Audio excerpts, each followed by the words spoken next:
আজ তোমাদের সঙ্গে শেয়ার করব আমার এক মঙ্গলবারের গল্প।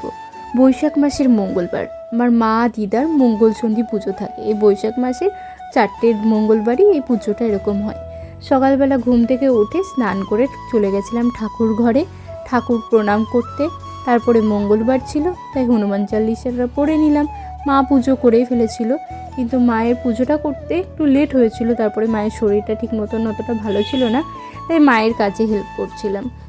হেল্প বলতে আজকের পুরো রান্নাটাই মোটামুটি আমিই করেছি। মা একটু মাঝে মধ্যে এসে আমাকে বলে দিয়েছে, কারণ আমি এই কাউন চালের খিচুড়ি কোনোদিনও বানাইনি। আজকে মাদের অন্ন খেতে নেই, মা দিদা অন্ন খায় না, লুচি বা কাউন এসব খায়। তো একবারে দুবার আমাদের জন্য ভাত করা, মায়ের জন্য আবার লুচি কাউন করে দেওয়ার থেকে ভাবলাম একবারেই কাউনের খিচুড়িটা করে নিই। আর ওয়েদারটা একটু মেঘলা মেঘলাই ছিল, তাই কাউনের খিচুড়ি করে নিলাম। আলু ভাজা, পটল ভাজা, আমের চাটনি। আমাদের বাড়িতে এখন রোজ দিনই আমের চাটনি হয়, তো আজকে একটু আমি অন্যরকমভাবে আমের চাটনিটা বানালাম। ভাবলাম তোমাদের সঙ্গে শেয়ার করব, কিন্তু শেয়ার করে হয়ে ওঠা হয়নি।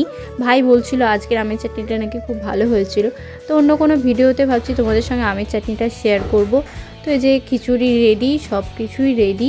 তারপরে খেতে বসে গেছিলাম, খাওয়া দাওয়া করলাম। আর তারপরে আর সেরকম ভিডিওটা আমার কন্টিনিউ করা হয়নি, সেরকম কিছু আর করিনি। তারপরে যেরকম নর্মাল দিন কাটে, টিউশন পড়া, সেরকমভাবেই কাটলো।